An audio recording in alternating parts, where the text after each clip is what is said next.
네, 안녕하세요. 아주대학교 이비인후과의 정연은 교수입니다. 이번 시간은 여러분들이 궁금해하시는 이명에 대해서 이렇게 질의응답하는 방식으로 한번 공부해 보도록 하겠습니다. 먼저 첫 번째 환자분들이 보내주신 질문지 한번 읽어보도록 하겠습니다. 네, 가끔 귀에서 삐 소리가 들려요. 정말 가끔 조용한 데 있을 때만 들리고 몇 분 지나면 또 괜찮아지고 이것도 이명인가요? 왜 삐 소리가 들리는 건가요? 스트레스 때문인가요? 네, 사실 요즘에 이명 때문에 오시는 환자분들이 굉장히 많고요. 어쩌다가 아침에 특히 삐 하고 소리 나는 경우가 많은데 이명이 맞습니다. 이명이 맞습니다. 뭐가 답입니다.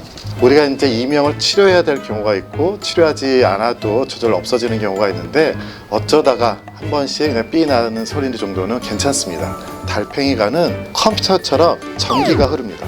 그 전기 흐르는 소리를 어쩌다 들을 수 있어요. 내가 스트레스 때문에 잠을 못 자거나 너무 피곤하거나 예민하거나 이럴 때 그럴 수 있습니다. 괜찮고요. 단지 그 이명 소리가 계속해서 지속이 되면 이거는 저희가 치료를 유효할 수 있습니다. 두 번째 질문할까요? 네. 질문이 기네요. 네. 아버지께서 공장을 운영하시는데 기계 소리를 오래 듣다 보니 몇 년 전부터 귀에서 매미 소리가 들리신다고 해요. 이제는 무뎌져서 신경이 덜 쓰이신다고 병원에 안 가시는데 방치해도 괜찮을까요? 매미 소리가 나기도 하고 귀뚜라미 소리가 나기도 하고 다 이명인데요. 공장에서 오랫동안 일을 하시면 이렇게 소음에 노출이 됩니다. 청력이 떨어지게 되고 이 청력이 떨어지게 되면 그 청각세포가 손상된 곳에서 부조화가 일어나요. 그래서 오히려 소리를 더 듣고자 하는 노력들이 소리를 만들어낼 수가 있습니다. 또 뇌로 올라가는 과정에서 과활성화되는 경우가 있어요. 그럼 소리가 오히려 만들어지기도 해요. 이런 것들이 이명인데 열심히 일을 하시고 일상생활을 많이 하시고 적응을 하시면 그것도 이명 소리가 무뎌져요. 이렇게 무뎌진 상태에서는 사실은 괜찮습니다. 이명 치료는 안 해도 되는데 문제는 이명이 생기게 된 원인이 문제이기 때문에 병원에 한번 오셔서 난청이 있는지 없는지를 확인하셔야 됩니다.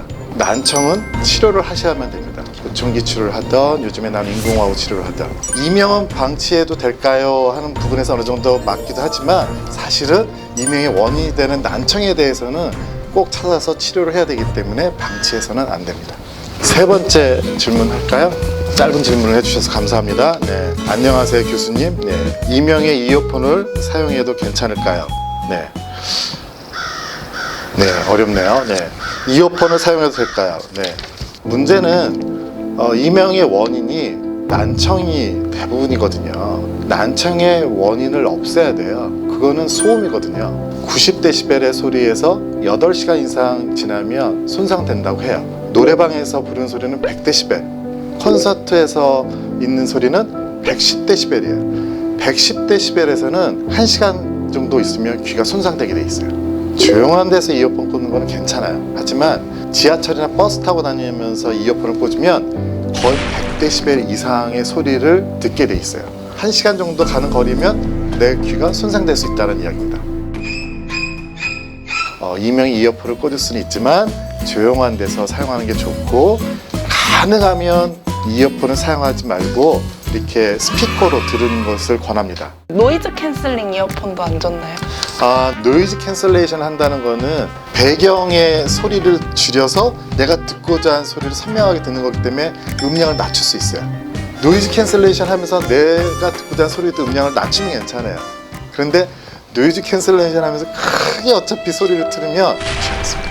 네. 콘서트에서 네. 듣는 게 110dB라고 네, 하시잖아요. 105, 110, 115 보통 콘서트 시간은 3시간 네. 이러잖아요. 각오하고 가셔야 됩니다. 네. 금요일날 저녁 콘서트 가서 돌발성 난청이 생겨서 오는 젊은 청년 또 이렇게 분들이 많습니다. 본인이 예민한 경우가 있어요. 약한 경우가 있어요.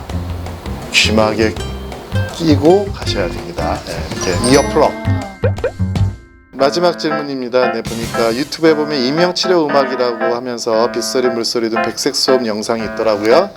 정말 백색소음이 이명치료에 도움이 되나요? 네. 사실 이명치료는 만만치는 않습니다. 네. 하지만 이명은 치료할 수 있어요. 그거로 이제 확신을 가지시면 되는데 기본 개념은 소음 노출을 피하라. 첫 번째. 두 번째, 난청이 있으면 난청을 고치시면 됩니다. 세 번째, 듣지 않으려고 노력해야 돼요.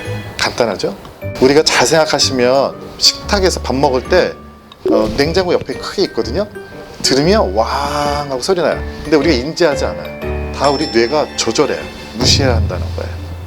내가 틀어놓은 기구에 대해서는 신경 안 써요. 이 소리에 내 이명 소리가 살짝 가려지면 이명에 도움이 돼요. 이게 소리 치료예요. 이런 백색 소음이나 이런 물소리, 음악 소리 이런 것들이 도움이 됩니다. 이렇게 치료하시면 이명은 없어질 수 있습니다.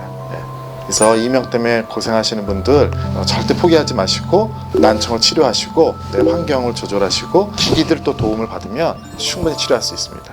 단지 약물로서 이렇게 딱 한 번에 치료할 수 있으면 좋겠는데 아직 거기까지는 없어요.